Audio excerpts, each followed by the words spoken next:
Un saludo cordial para todos aquellos que están a esta hora escuchando esta palabra. Y hoy comenzamos con un tema apasionante que es el estudio del libro a los Hebreos. Y vamos a comenzar con los primeros versículos de este espectacular libro. Muy bien, dice así la palabra de Dios. Dios, habiendo hablado muchas veces y de muchas maneras, en otro tiempo a los padres por los profetas, en estos postreros días nos ha hablado por el Hijo, a quien constituyó heredero de todo y por quien asimismo hizo el universo, el cual, siendo el resplandor de su gloria y la imagen misma de su sustancia, y quien sustenta todas las cosas con la palabra de su poder, habiendo efectuado la purificación de nuestros pecados por medio de sí mismo, se sentó a la diestra de la majestad en las alturas. Es importante recalcar aquí cómo el autor al libro de los Hebreos deja en clara de una manera muy sencilla en estos primeros tres versículos cuál es el propósito de su libro, de su carta. Y aquí nos está afirmando que Cristo es superior a todos y que Cristo es superior a todo. Debemos tener en cuenta que todo el libro a los hebreos nos presenta a Cristo como lo mejor de lo mejor entre todo, lo mejor entre todos los que le precedieron. Todo lo que se hizo en el Antiguo Testamento, todas las cosas que se realizaban, todos los sacrificios y todos los tipos que se encuentran en el Antiguo Testamento son eso, apenas tipos. Y Cristo es mejor a todo aquello que se encuentra en el antiguo pacto. Y el versículo 1 dice, Dios, habiendo hablado muchas veces y de muchas maneras, en otro tiempo a los padres por los profetas. Aquí este primer versículo nos está declarando cómo Dios habló en el Antiguo Testamento por medio de sus profetas. Y el propósito precisamente era preparar para la venida de Cristo. Y recordemos que en el Antiguo Testamento hay mucha profecía acerca de la venida de Cristo y de igual manera hay mucha tipificación, también principios y mandamientos cuyo propósito precisamente era preparar al pueblo para la venida de Cristo. Ahora Dios ha dotado al hombre de unos sentidos maravillosos, pero a través de nuestros cinco sentidos no podemos comprender, no podemos entender, no podemos experimentar, sino solamente lo que es el mundo material, lo que está a nuestro alrededor. Para que el hombre pueda conocer algo sobre Dios, él mismo debe decírnoslo. Nunca podríamos nosotros conocer a Dios si Dios no nos hablara. Por eso aquí el escritor nos está recordando que en el Antiguo Testamento precisamente Dios habló, Dios se dio a conocer y Dios dio a conocer también sus planes. Ahora, el hombre como un ser natural está limitado por el tiempo y está limitado también por el espacio, de tal manera que las cosas sobrenaturales no las puede entender, no las puede percibir con sus eh, sentidos naturales. Y ese es precisamente el origen de la mayoría de las religiones. El hombre quiere descubrir lo sobrenatural con sus sentidos naturales. Y ahí surgen las religiones. Intentan por sus propios medios comprender lo sobrenatural con sus sentidos naturales y con su lógica natural. Por ejemplo, el budista dice que tenemos que concentrarnos y esforzarnos por alcanzar el nirvana y que de repente, listo, hemos trascendido de lo natural y hemos llegado al plano sobrenatural. Y eso mismo, aunque con diferentes palabras, dicen los musulmanes y las demás religiones como el zoroastrismo, el hinduismo, el confucianismo o cualquier tipo de religión. Y realmente todas estas religiones pues es un intento del hombre por querer sobrepasar lo natural y llegar a lo sobrenatural. Pero aquí hay un problema.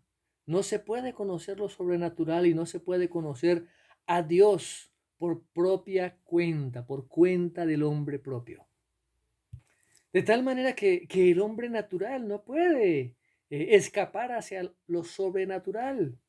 No podemos hacer lo que normalmente haría Superman, ¿sí? Meterse en una cabina telefónica y en unos cuantos segundos salir como Superman. El hombre no puede trascender su existencia natural. Si nosotros sabemos algo de Dios, no será por querer escalar, pensar o esforzarnos por llegar a Él. Solamente será porque Dios venga a nosotros, porque Él nos encuentre y nos hable. No podemos nosotros entender a Dios y conocer a Dios en nuestra propia conocimiento intelectual, en nuestro propio conocimiento natural. Realmente es como si una cucaracha nos entendiera a nosotros. Eso es imposible. Ahora nosotros tampoco podríamos bajar a ese nivel de esa cucaracha. Y aun si pudiéramos hacerlo, no podríamos comunicarnos con ella. Pero ¿qué hizo Dios? Dios bajó a nuestro nivel para comunicarse con nosotros. Él lo ha hecho. Así que Dios crea al hombre y Dios habla al hombre. Habla de una manera completa, habla de una manera cabal y no solamente por medio de sus profetas, sino a través de esa revelación divina, a través de esa revelación personal, a través del ser más perfecto y maravilloso, el Hijo de Dios encarnado, Jesucristo. Todas las religiones humanas eh, muestran ese intento de querer buscar y conocer a Dios a través de su propia capacidad. Pero en cambio, el mensaje del cristianismo es que Dios mismo, el Hijo del Hombre, como dice allí en Lucas 19:10, el Hijo del Hombre vino a buscar y a salvar lo que se había perdido. Y Dios irrumpe en la existencia natural del hombre. ¿Y cómo lo hace? Precisamente en forma humana. Y esa forma humana de Dios se llama Jesucristo. Y esa es básicamente la diferencia fundamental entre el cristianismo y todas las demás religiones del mundo. Por eso es que es una necedad cuando se escucha a alguien decir que no importa lo que usted cree o qué religión siga. Claro que sí importa. Eso es determinante, porque todas las demás religiones no son sino que más que el intento del hombre por descubrir, por querer conocer a Dios. Pero el cristianismo es aquel donde Dios irrumpe en el mundo del hombre. Dios comienza a mostrarle y a decirle cómo es Él. Dios comienza a revelarse al hombre. Así que Dios mismo tiene que invadir el mundo del hombre y hablarle sobre sí mismo. ¿Por qué? Pues porque el hombre es incapaz de identificar, de comprender o de entender cosa alguna sobre Dios. Y desde el principio Dios mismo nos dijo que iba a venir. Y el Antiguo Testamento, las Escrituras, pues es ese medio que Dios usa para darse a conocer. Él utiliza a hombres como instrumentos, llenándolos de su Espíritu Santo, dándoles iluminación y capacitándolos. De tal manera que Dios es un Dios activo en el mundo que Él ha creado. Dios no es indiferente al mundo. Y ese Dios creador no se queda callado. Dios habla y habló primero en el Antiguo Testamento. Y notemos cómo habló Dios. Dice la palabra muchas veces y de muchas maneras. Recordemos que el Antiguo Testamento está formado por 39 libros. Y en todos estos libros Dios nos habla. Y en cada uno de estos libros Dios nos habla de muchas maneras. a veces visiones, a veces por parábolas, mediante tipos, mediante símbolos. De tal manera que hay muchas formas y formas diferentes por las cuales Dios habló en el Antiguo Testamento. Pero recordemos, es Dios siempre hablando.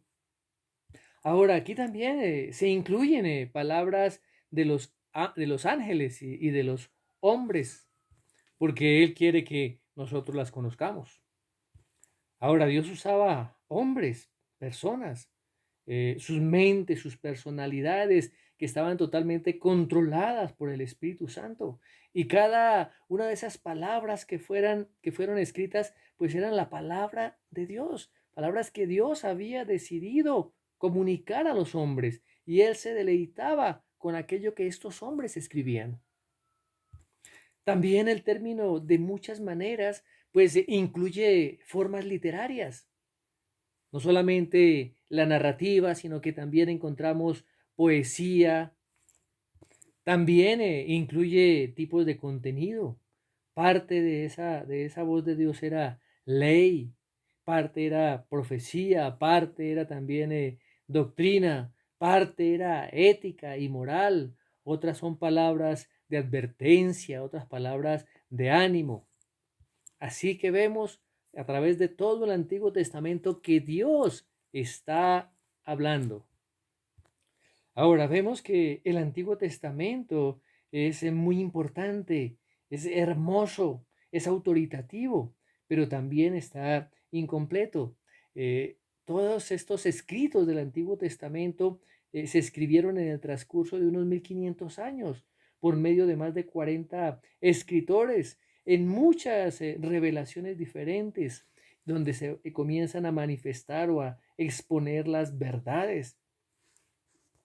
Y a través de estas verdades que son expuestas, Dios comienza a construir verdad por verdad. De tal manera que la revelación que se da en el Antiguo Testamento es lo que se llama una revelación progresiva. ¿A qué me refiero con esto? Pues, por ejemplo, el Génesis presenta algunas verdades, no todas. El Éxodo presenta otras verdades más. Y cada vez la verdad se va edificando de manera sucesiva. Así que Dios en su infinita gracia, Él determinó comunicar esta verdad a los judíos por medio de los profetas y de muchas formas diferentes. Y esa revelación fue creciendo, fue completándose progresivamente de menores a mayores grados de iluminación. Ahora, esta revelación no se edificó del error a la verdad, sino de verdades más sencillas y aún de verdades incompletas a llegar a la verdad total, a la verdad completa. Y permaneció incompleta hasta la culminación del Nuevo Testamento. Así que la revelación de Dios que va del Antiguo al Nuevo Testamento, pues es una revelación progresiva. O sea, progresó de promesa a cumplimiento. El Antiguo Testamento precisamente es esa promesa y el Nuevo Testamento es el cumplimiento de esas promesas. Por eso el Señor Jesucristo allí en el Evangelio de Mateo capítulo 5 verso 17 dice lo siguiente: no penséis que he venido para abrogar la ley o los profetas. No he venido para abrogar, sino para cumplir. Así que esa revelación progresó. ¿De dónde? De la promesa del Antiguo Testamento al cumplimiento en el Nuevo Testamento. Ahora, en el Antiguo Testamento se muestran aquellos hombres de fe que confiaban en esa promesa. Incluso algunos no la entendieron, pero confiaban en una promesa que estaba por venir, que estaba por cumplirse. Y aquí en el capítulo 11 de Hebreos precisamente se menciona a algunos de estos grandes hombres del Antiguo Testamento. Miremos lo que dice el versículo 39 del capítulo 11 de Hebreos. Y todos estos, aunque alcanzaron buen testimonio mediante la fe, no recibieron lo prometido. De tal manera que estos hombres del Antiguo Testamento no disfrutaron de la promesa, del cumplimiento de la promesa. Ellos vieron desde lejos lo que venía, pero no lo pudieron ver cumplido totalmente. Y el apóstol Pedro nos dice que incluso estos profetas del Antiguo Testamento no entendieron todo lo que escribieron. Miremos lo que dice la carta, la primera carta del apóstol Pedro, capítulo 1, versos 10 al 12. Dice así la palabra del Señor. Los profetas que profetizaron de la gracia destinada a vosotros, inquirieron y diligentemente indagaron acerca de esta salvación, escudriñando qué persona y qué tiempo indicaba el Espíritu de Cristo que estaba en ellos, el cual anunciaba de antemano los sufrimientos de Cristo y las glorias que vendrían tras ellos. A estos se les reveló que no para sí mismos, sino para nosotros administraban las cosas que ahora os son anunciadas, por los que os han predicado el Evangelio por el Espíritu Santo enviado del cielo, cosas en las cuales anhelan mirar los ángeles. Así que ahora podemos ver el cumplimiento de esas promesas del Antiguo Testamento. Ahora, debemos aclarar que el Antiguo Testamento pues no tenía ningún tipo de error. Y esa revelación comienza a darse poco a poco desde los primeros libros del Antiguo Testamento hasta su culminación o su cumplimiento a través de la vida y obra del Señor Jesucristo. Ahora, aquí el versículo 1 de Hebreos nos dice que hace mucho tiempo Dios habló a los padres, o sea, a esas personas del Antiguo Testamento, nuestros antepasados espirituales y también físicos, si alguno es judío.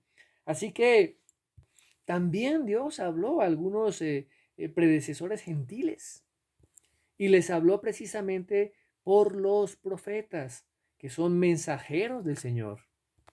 Ahora recordemos acá que un profeta es alguien que habla a los hombres de parte de Dios, mientras que un sacerdote es quien habla a Dios de parte de los hombres. Así que el sacerdote lleva los problemas del hombre a Dios, mientras que el profeta trae el mensaje de Dios a los hombres. De tal manera que son ministerios dados por Dios y son ministerios muy diferentes. Y precisamente el libro de los Hebreos pues nos habla eh, también básicamente del sacerdocio. Pero aquí el libro comienza hablando, refiriéndose a los profetas. Así que estos hombres en el Antiguo Testamento reciben la palabra del Señor y la escriben, la entregan el mensaje. Y es precisamente importante hacer énfasis en que el Espíritu Santo guía a estos hombres y escriben las palabras mismas de Dios con una absoluta precisión, con una total autoridad. Y el apóstol Pedro en su segunda carta nos lo afirma de la siguiente manera, segunda de Pedro 1:21. Porque nunca la profecía fue traída por voluntad humana, sino que los santos hombres de Dios hablaron siendo inspirados por el Espíritu Santo. De tal manera que ningún autor de los libros del Antiguo Testamento escribió por su propio deseo, solamente escribieron dirigidos por el Espíritu Santo. También el apóstol Pablo lo afirma ahí en segunda de Timoteo capítulo 3 verso 16, cuando él dice que toda la escritura es inspirada por Dios y útil para enseñar, para reprender, para corregir, para instruir en justicia. O sea que hemos recibido nosotros las escrituras por inspiración de Dios. Así que el Antiguo Testamento y toda la Biblia es palabra inspirada por Dios. Dios no se ha escondido, Dios no ha retraído su palabra, sino que la ha comunicado a los hombres. De tal manera que el Antiguo Testamento es una parte de esa verdad de Dios. Es la revelación de Dios, es su revelación progresiva, donde está preparando al pueblo para la venida de su Hijo, el Señor Jesucristo. Y el versículo 2 del capítulo 1 de Hebreos continúa diciendo, en estos postreros días nos ha hablado por el Hijo, a quien constituyó heredero de todo y por quien asimismo hizo el universo. Así que la revelación perfecta, la revelación completa de Dios se da cuando el Señor Jesucristo viene. Así que Dios comienza a hablar por medio de una persona y esa persona es su Hijo, el Señor Jesucristo. Y todo el Nuevo Testamento se centra precisamente en Cristo. Vemos cómo los evangelios cuentan toda la historia del Hijo de Dios. Las epístolas hablan de esa historia y de ese mensaje, de esas buenas nuevas que Él vino a traer. El libro del Apocalipsis nos dice cómo va a terminar todo. Así que de principio a fin el Nuevo Testamento está hablando de Cristo. Ningún profeta del Antiguo Testamento recibió la totalidad de la verdad de Dios. Cada uno de estos profetas los recibió por partes o por porciones o podríamos decirlo por fragmentos. Pero a través del Señor Jesucristo vino la revelación final y la revelación completa de Dios.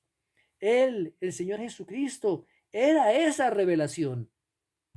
Ahora bien, aquí la frase en estos postreros días, parece que el escritor está haciendo una referencia mesiánica, porque la frase los últimos días era muy común en el medio judío.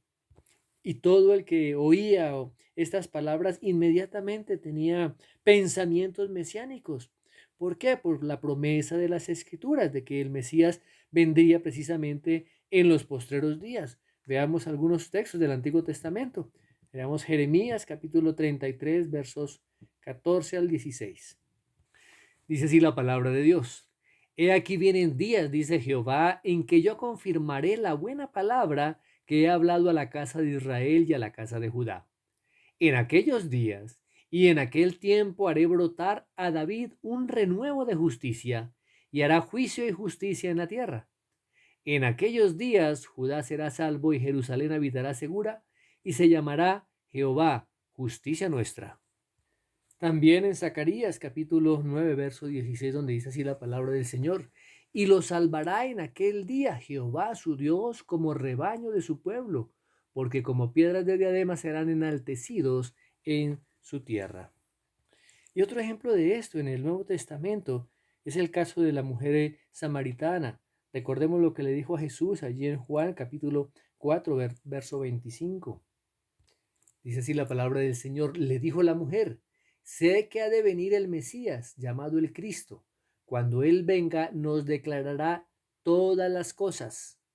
Así que esta mujer samaritana sabía que cuando llegara el Mesías, Él entregaría la revelación completa, la revelación final, como efectivamente el Señor Jesucristo lo hizo. De tal manera que aquí el escritor de Hebreos nos está diciendo que en estos últimos días prometidos, el Mesías ha venido y nos ha dado la revelación final de Dios. Así que el Señor Jesucristo vino en estos días finales, pero tristemente el propio pueblo del Mesías lo rechazó a él, rechazó su revelación y por ende el cumplimiento de todas las promesas de los últimos días aún está por completarse. Así que el Antiguo Testamento se entregó en porciones. Recordemos, a Noé le fue revelada una parte de dónde vendría el Mesías. Por ejemplo, a Miqueas le fue mostrado el pueblo en el cual nacería el Mesías. A Daniel el tiempo de su nacimiento. A Malaquías, cuál sería el precursor del Mesías. Jonás, pues Jonás fue una tipificación de la resurrección de Cristo. Y cada una de estas porciones de la revelación era cierta, era precisa. Y cada una de estas se relacionaba con las otras de una u otra manera. Y cada una de estas estaba apuntando al Mesías, al Cristo. Pero en Jesucristo realmente se juntó todo esto y se completó. O sea que la revelación en el Señor Jesucristo era total, era plena. Así que la revelación completa de Dios al hombre está terminada. No se puede añadir algo al Nuevo Testamento. Eso sería prácticamente una blasfemia. Así que Dios culminó, terminó su revelación a través de su Hijo. Y precisamente el libro de Apocalipsis nos advierte que si añadimos algo, sus plagas caerán sobre nosotros. Y si le quitamos algo también, nos removerán del árbol de la vida y de la ciudad santa, como dice allí Apocalipsis capítulo 22, versos 18 y 19. Muy bien. Así que en estos primeros versículos, el autor del libro a los Hebreos está estableciendo la preeminencia del Señor Jesucristo sobre todo el Antiguo Testamento, sobre su mensaje, sobre sus métodos y aún sobre sus mensajeros. De tal manera que así queda establecida la superioridad del Señor Jesucristo. Él es mayor que los profetas. Él es mayor que cualquier revelación del Antiguo Testamento, porque Él precisamente es la personificación de la verdad y aún más. Y Dios se ha expresado total y completamente a través de su Hijo, el Señor Jesucristo, y en su Hijo, Cristo. Muy bien, retomemos el versículo 2. Dice, en estos postreros días nos ha hablado por el Hijo, a quien constituyó heredero de todo y por quien asimismo hizo el universo, el cual siendo el resplandor de su gloria y la imagen misma de su sustancia, y quien sustenta todas las cosas con la palabra de su poder, habiendo efectuado la purificación de nuestros pecados, por medio de sí mismo, se sentó a la diestra de la majestad en las alturas. Aquí quiero tomar una nota que hace el pastor MacArthur acerca de, de este texto. Dice, abro comillas, alguien dijo que Jesucristo había venido desde el seno del Padre al seno de una mujer. Vino a lo humano para que nosotros pudiéramos ir a lo divino. Se hizo el Hijo del Hombre para que nosotros pudiéramos llegar a ser hijos de Dios. Nació en contra de las leyes de la naturaleza, vivió en pobreza, lo crearon en la oscuridad y solo una vez en su niñez cruzó los límites de la tierra en la que nació. No tuvo riqueza ni influencia, tampoco tuvo formación o educación en las escuelas seculares. Sus familiares eran del montón y no tenían influencia. En su infancia asustó a un rey. En su niñez dejó perplejos a los sabios doctores. Como adulto gobernó el curso de la naturaleza, caminó sobre las olas y silenció el mar para dormir. Sanó a multitudes sin medicina y no cobró por sus servicios. Nunca escribió un libro, pero todas las bibliotecas del mundo no podrían contener los libros que se han escrito sobre él. Nunca escribió una canción, pero ha proporcionado material para más canciones que las de todos los compositores juntos. Nunca fundó una universidad, pero ni siquiera todas las escuelas juntas pueden ufanarse de tener más estudiantes que él. Nunca practicó la medicina, pero ha sanado más corazones enfermos que cuerpos enfermos los médicos. Este Jesucristo es la estrella de la astronomía, la roca de la geología, el león y el cordero de la zoología, el armonizador de todas las disonancias y el sanador de todas las enfermedades. A lo largo de la historia hay grandes hombres que han llegado y se han ido, pero Él vive. Herodes no pudo matarlo, Satanás no pudo seducirlo, la muerte no pudo destruirlo y la tumba no pudo retenerlo. Cierro comillas. En algunos lugares del Antiguo Testamento se les permitió a los profetas entrar en los secretos de Dios, pero muchas veces ellos escribieron estos secretos, pero no los entendieron. Pero a través y en la persona de Jesucristo, estos secretos se cumplieron y se pudieron entender. El Señor Jesucristo es la palabra final de Dios. Veamos lo que dice Segunda de Corintios capítulo 1 verso 20. Dice así la palabra de Dios, porque todas las promesas de Dios son en él sí y en él amén, por medio de nosotros para la gloria de Dios. Así que todas las promesas de Dios se vuelven sí en Jesucristo, o sea, son verificadas y cumplidas en Cristo, pues Él es la revelación suprema, Él es la revelación final. Dios se expresó completamente en su Hijo. Por eso el texto dice que Dios nos ha hablado por el Hijo. Ahora, en estos versículos 2 y 13 de este primer capítulo de Hebreos, pues el Espíritu Santo está exaltando a Cristo como la expresión final de Dios y la expresión total de Dios. Está afirmando que es superior a todo y a todos. Y aquí en estos versos vemos al Señor Jesucristo como el fin de todas las cosas. Por eso habla como el heredero y también como el principio de todas las cosas, o sea, como el creador y el medio por el cual todas las cosas son, o sea, el sostén y el purificador. Y aquí el autor nos está diciendo quién es el Señor Jesucristo. El hombre puede tener muchas explicaciones humanas de quién es Jesucristo, pero lo que es realmente valioso y verídico y veraz es lo que Dios dice de quién es Jesucristo. Y es lo que vamos a ver precisamente en estos versículos. Aquí se presentan 7 características excelentes del Señor Jesucristo. Y en todas ellas deja muy claro que Él es más que un hombre. Muy bien, comencemos con la primera. Su condición de heredero.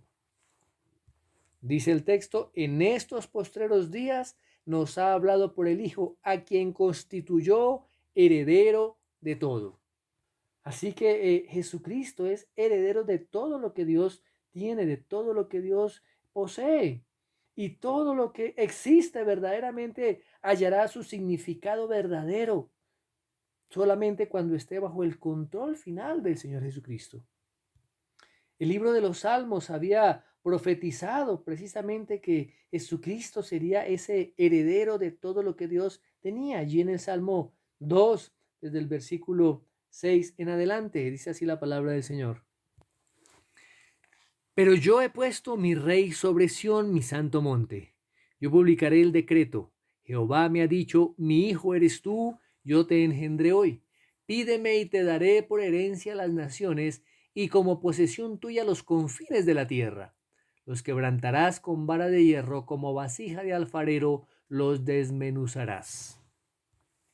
Así que en los últimos días el Señor Jesucristo recibirá por fin y eternamente el reino destinado de Dios.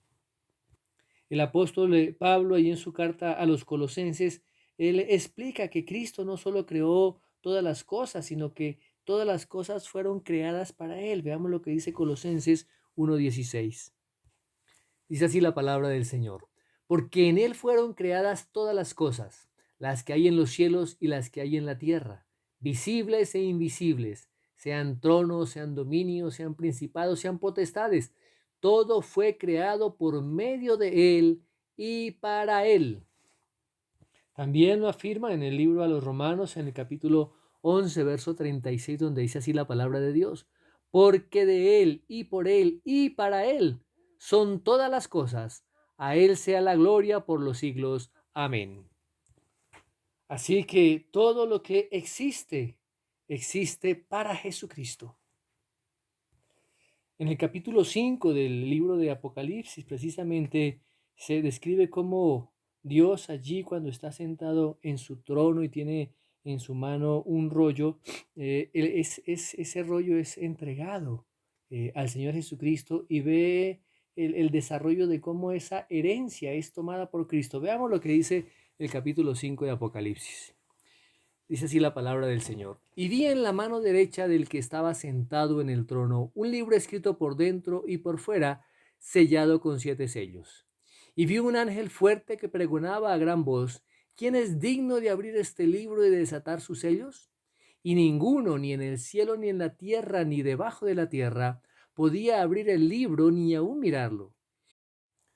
Y lloraba yo mucho, porque no se había hallado a ninguno digno de abrir el libro, ni de leerlo, ni de mirarlo.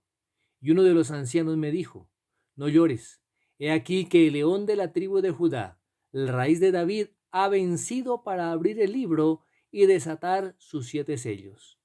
Y miré y vi que en medio del trono y de los 4 seres vivientes y en medio de los ancianos estaba en pie un cordero como inmolado, que tenía 7 cuernos y 7 ojos, los cuales son los 7 espíritus de Dios enviados por toda la tierra. Y vino y tomó el libro de la mano derecha del que estaba sentado en el trono. Y cuando hubo tomado el libro, los 4 seres vivientes y los 24 ancianos se postraron delante del cordero. Todos tenían arpas y copas de oro llenas de incienso, que son las oraciones de los santos. Ahora, muy bien, ese rollo de que se habla en el primer versículo, pues es la escritura de propiedad de la tierra y todo lo que hay en ella. Es la herencia, es la propiedad para ese heredero y para aquel que va a tener derecho para tomarla para sí. En los tiempos del Nuevo Testamento, la ley romana requería que un testamento tuviera 7 sellos para protegerlo de todo fraude, de toda alteración. Y en la medida que iban enrollando este testamento, lo iban sellando en 7 lugares, más o menos era un sello por vuelta. Y estos sellos pues no debían romperse hasta después de la muerte de la persona que había realizado, que había hecho este testamento. Y aquí el apóstol Juan estaba llorando porque no se encontraba a nadie digno de tomar ese libro y de abrir sus sellos. Y es cuando precisamente uno de los ancianos le dijo: no llores, porque he aquí el león de la tribu de Judá, la raíz de David, ha vencido para abrir el libro y desatar sus 7 sellos. Y Juan continúa mirando y él ve que en medio del trono y de los 4 seres vivientes y que en medio de los ancianos estaba de pie un cordero, dice la palabra, como inmolado, que tenía 7 cuernos y 7 ojos, los cuales son los 7 espíritus de Dios. Jesucristo, el cordero, él vino a tomar ese rollo de la diestra del Padre. ¿Por qué? Porque él solamente es el que tiene derecho de tomarlo, porque él es el heredero de toda la tierra. Ahora, en el capítulo 6 de Apocalipsis empieza a describirse toda la tribulación de cuando se quita ese primer sello, y cómo el Señor Jesucristo va desenrollando este rollo y va quitando cada uno de los sellos, y cómo va tomando él posesión, cómo va tomando el control sobre su herencia. Y veamos finalmente cuando el séptimo sello es roto. Miremos Apocalipsis 11:15. Dice: el séptimo ángel tocó la trompeta y hubo grandes voces en el cielo que decían: los reinos del mundo han venido a ser de nuestro Señor y de su Cristo, y él reinará por los siglos de los siglos. De tal manera que cuando se desenrolle ya el rollo y se rompa ese séptimo sello y suene la séptima trompeta, la tierra será total y completamente de nuestro Señor y Salvador Jesucristo. Así que el Señor Jesucristo gobernará el mundo. Y Satanás sabía esta verdad cuando allí en el desierto, en medio de la tentación, se acerca a él y lo invita a tomar el control del mundo de una manera equivocada, inclinándose ante él, cuando Satanás era un usurpador del gobierno de Dios sobre la tierra. Y Satanás intenta continuamente evitar por todos los medios que ese heredero verdadero reciba su herencia. Ahora, cuando el Señor Jesucristo vino por primera vez a la tierra, se hizo pobre por nosotros, para que nosotros pudiéramos ser ricos en medio de su pobreza.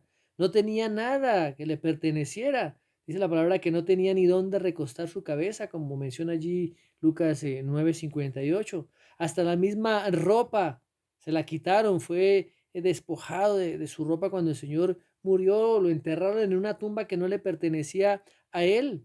Pero cuando el Señor Jesucristo vuelva de nuevo, él heredará todas las cosas total, completa y eternamente. Y la palabra de Dios dice que nosotros seremos coherederos con Cristo, como lo menciona el apóstol Pablo allí en Romanos 8, versos 16 y 17. Dice así la palabra del Señor: el Espíritu mismo da testimonio en nuestro espíritu de que somos hijos de Dios. Y si hijos, también herederos, herederos de Dios y coherederos con Cristo, si es que padecemos juntamente con Él, para que juntamente con Él seamos glorificados.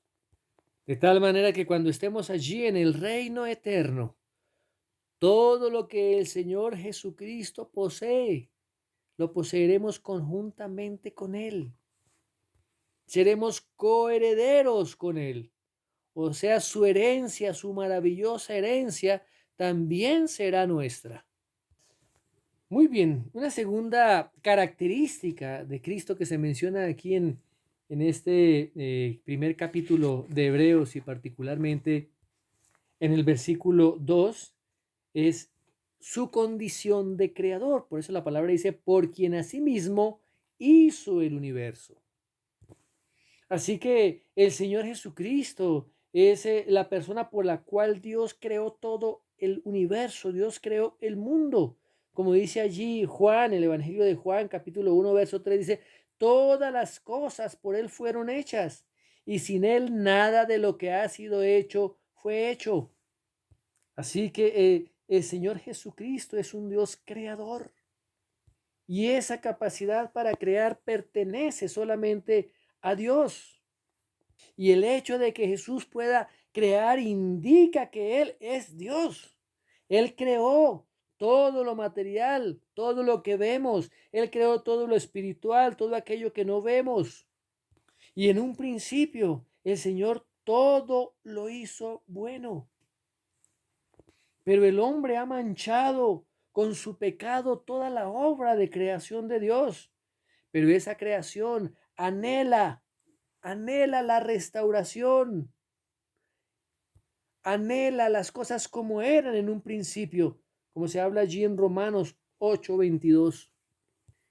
Dice así la palabra del Señor, porque sabemos que toda la creación gime a una, y a una está con dolores de parto hasta ahora.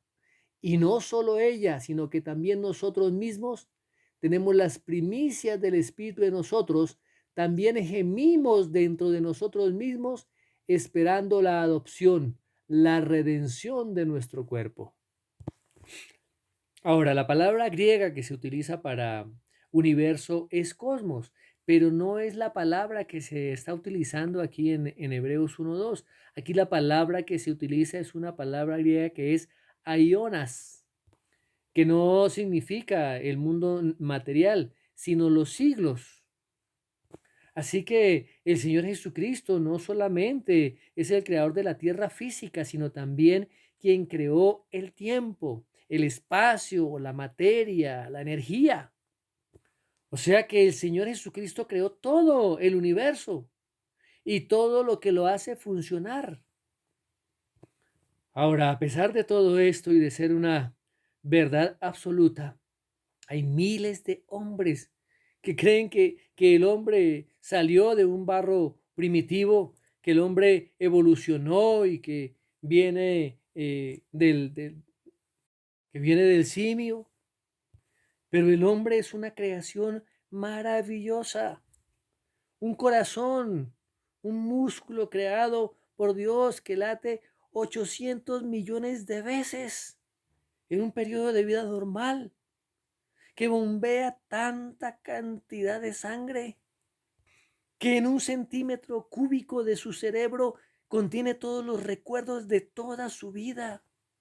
Esa preciosa creación de Dios que toma los sonidos, las ondas sonoras a través de sus oídos y la transfieren del aire al líquido sin que se pierda nada.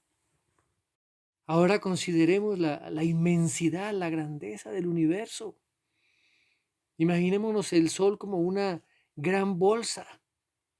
Si es así, podríamos meter aproximadamente 1.2 millones de planetas tierras en el Sol. Y podríamos meter 4.3 millones de lunas. Ahora, el Sol tiene más o menos 1.4 millones de kilómetros de diámetro y está aproximadamente a unos 150 millones de kilómetros de la Tierra. La estrella más cercana a nosotros es Alfa Centauro, que es 5 veces más grande que nuestro Sol. La Luna está aproximadamente a una distancia de la Tierra de unos 340.000 kilómetros. Y para llegar a ella necesitaríamos caminar por 27 años. Recordemos que la luz viaja a una velocidad aproximada de 300.000 kilómetros por segundo. Así que un destello de luz llegaría a la Luna en segundo y medio. Y si nosotros pudiéramos viajar a esa velocidad, nos tomaría 2 minutos y 18 segundos llegar a Venus, 4 minutos y medio llegar a Mercurio, 1 hora y 11 segundos llegar a Saturno y así sucesivamente hasta llegar a Plutón, que está a más de 4.300 millones de kilómetros de la Tierra, que nos tomaría casi 4 horas. Ahora, aún así estaríamos dentro de nuestro sistema solar, pero la estrella polar está a 643.000 millones de kilómetros de la Tierra. Ahora, esa es una distancia que realmente es cercana en medio de la vastedad y de la inmensidad del universo, porque hay otra estrella, la Betelgeuse, que está a más de 1.4 trillones de kilómetros de nosotros y tiene un diámetro de más de 400 millones de kilómetros, es más grande que la órbita de la Tierra. Y estos son unos cuantos datos. Ahora, podemos hacernos la pregunta, ¿de dónde provino todo esto? ¿Quién pensó en todo esto? ¿Quién concibió desde el átomo, desde las partículas que conforman un átomo, hasta la grandeza y la inmensidad del universo? ¿Quién lo hizo? Esto no puede ser un accidente. Un científico llamado Aka Morrison dice lo siguiente: las condiciones para la vida en la Tierra exigen tantos miles de millones de circunstancias interrelacionadas, minúsculas simultáneamente, en el mismo instante infinitesimal, que tal perspectiva está más allá de la credibilidad y de la posibilidad. Esto no surgió por generación espontánea. No puede ser un accidente. Alguien tuvo que hacer todo esto que vemos, todo lo que ha sido creado, lo que vemos con nuestros ojos y lo que no vemos. Y la Biblia nos dice que el hacedor de todo esto ha sido el Señor Jesucristo. Muy bien, hoy vamos a dejar hasta aquí en estas 12 características. En la siguiente charla estaremos compartiendo el resto de estas 7 características que vemos aquí en estos primeros 3 versículos en el libro a los Hebreos. Así que oremos. Padre, te damos muchísimas gracias. Tú que eres el hacedor de todas las cosas. Tú que eres, Señor, el creador de todas las cosas. Tú, Señor Jesucristo, que has sido el heredero de todas las cosas. En esta hora te damos la honra, la gloria, la alabanza. Clamamos a ti, oh Dios, para que nuestro entendimiento sea abierto a estas verdades eternas, oh Dios. Sabemos que con nuestros sentidos naturales no podemos conocerte, no podemos acercarnos a ti, pero te damos gracias porque tú has abierto el camino. Tú enviaste a tu Hijo como hombre para conocerte, Señor, a ti. Mostraste tu grandeza, tu amor, tu bondad, tu sabiduría, tu infinito amor, oh Dios, tu perdón al hombre. Gracias porque ahora podemos conocerte. Gracias, Señor, porque aunque has hablado a través de los siglos, a través de los profetas, a través de hombres y mujeres, ahora, Señor, te has mostrado plenamente en tu Hijo, el Señor Jesucristo. Y gracias por ese privilegio, Señor, que podemos tener de poder conocerlo y acercarnos a Él. Gracias, amado y poderoso Señor, porque tú eres el creador de todas las cosas. En Cristo Jesús fueron hechas todas las cosas, visibles e invisibles. Por causa de Él fueron hechas todas las cosas, y todas las cosas subsisten por Cristo. Gracias, Dios. Gracias. Gracias por esa herencia maravillosa. Gracias por esa herencia maravillosa que será entregada en manos de Cristo, Señor. Y porque nos has hecho coherederos juntamente con Él. Gracias, Dios. Abre nuestro entendimiento para que podamos comprender verdaderamente la riqueza de esa herencia en Cristo Jesús. Y que podamos, Señor, desde ahora gozarnos y alegrarnos por lo que recibiremos juntamente con Cristo como coherederos. Gracias, amado Dios. Gracias por ser tú el creador de todas las cosas. Nada hay, Señor, en el universo que no haya sido creado por ti, que no haya sido diseñado por ti. Gracias porque vemos tu mano, Señor, el diseño perfecto tuyo desde lo más pequeñito, desde lo más ínfimo, hasta lo más grande, la inmensidad del universo.